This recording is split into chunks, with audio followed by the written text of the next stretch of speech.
In line with the submission we had sent in earlier, we were able to address the fact that when we did the price adjustment, it was in response to the new finance bill. And if you look at it, you would see that we were even late and we're, in making those changes. But I think you mentioned the word, palliatives earlier. And I think it's important that, the committee notes that we were one of those companies who woke up to the entire issue around COVID-19 and extended our hand of support to the government, spending over 1 billion naira to support the government, both in cash and in sensitization, and also in just donating PPEs to help fight. So the adjustment at that time was just as a result of the new finance bill.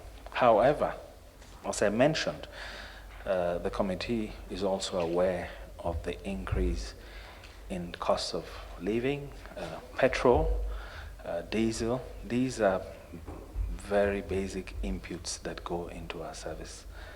And we are one of those companies that, the broadcasting industry did not shut down for one day. We had to keep everything running. We listened to the call and made sure that at that time, what we did was to drop our content to the lower amounts and in effect, subsidize and make it easier for people to pay. So we are one of those companies that came up at this time to offer support both to the subscriber at home and also to the government.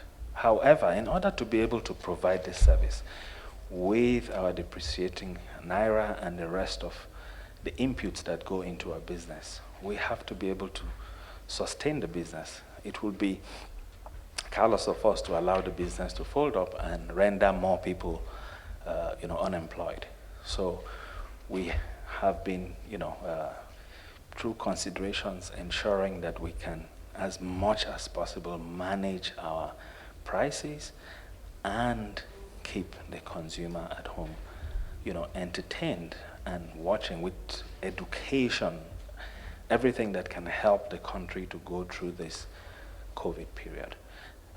And a lot of those, initiatives which we have carried out, I think have been seen by the people, and also we have received those, messages appreciating what we've done. Even the Honorable Minister reached out to us to thank us for everything we were able to do at that time.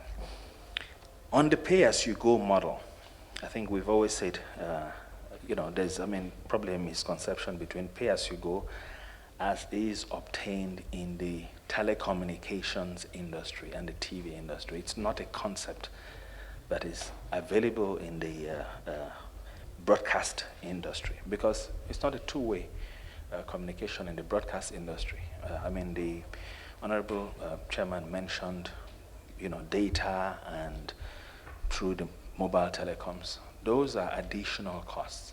Broadcast by nature is one to many without a return path. Okay? But also, if you look at some of the international organizations who are offering some of those services, even online, where it's two-way communication, who are not on ground here, do not pay taxes here, but are beginning to offer services and in competition even in this market, you would see that their billing method is still the same fixed billing method because it is a fixed billing method that is the model in the pay TV industry. So telecommunication companies can offer that pay-as-you-go where you can stop and restart. Unfortunately, that is not the model in the broadcast industry. And you must also accept that we have to buy these services, repackage and sell. And you cannot be selling differently from when you buy. I always use a few examples to say, for instance, when you go to watch a football match and you buy a ticket, if your team is not doing well, like my team, often at times they've considered even 3 goals before halftime. I won't mention the team because some people here may also like the team. You cannot get up and leave the stadium at that time. You can leave, but you will not get a refund when you walk out, even if you've only watched 10 minutes. That is also the model where we have to prepay and buy these things and then create. Internationally, what actually is standards is that people sign a 12-month contract, which you cannot terminate. Whether you decide not to watch for 6 months, the bill runs. However, here we have that 1 month fixed billing method.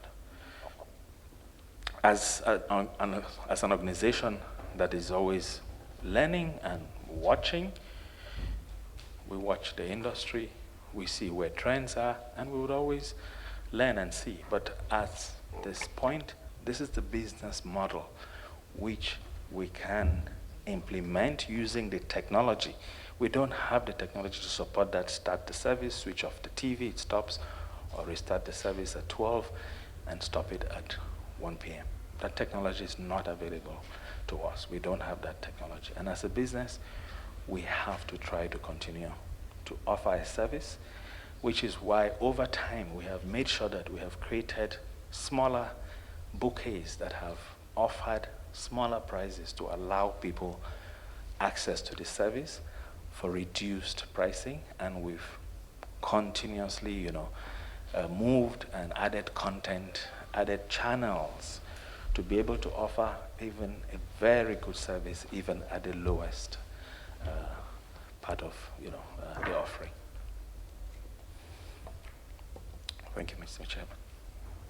Not possible as obtains in telecoms where you can start and stop.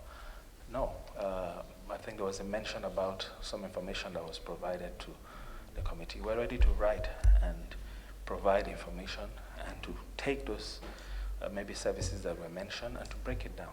It's broadcasting, that is what we do. And there's no broadcaster in the world where you can put on your box, it starts running and switch it off and it stops running, or stop it and it stops running. And we're ready, to provide supporting information to that, and the committee, obviously will be able to do its own research. And there was a question around box office, and I think maybe, because at times I have to give some background to answer certain questions. What you have is, in movies, you have a cinema window, you have a DVD window before a pay TV window. So a new movie doesn't go to pay TV immediately. What the box office provides, it provides movies that are still in the DVD window. The owners of those movies only want those movies on a rental.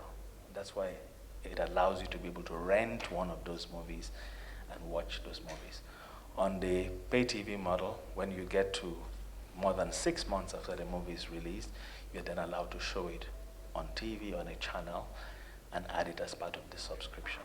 So that is why on pay TV, you are able to rent those movies that have just come out of the cinema, but are not yet in the pay TV window as part of a channel. Then I think there was a question around the NBC code. Yes, we respect the code, we work with the NBC, and we've always worked with the code. That's why we've been in the industry for 27 years. Yes, we're compliant. Yes, I mean the NBC writes us, we meet with the NBC regularly. 27 years we've worked, within the laws and with the NBC on the code. Okay, thank you very much. In effect, a public utility.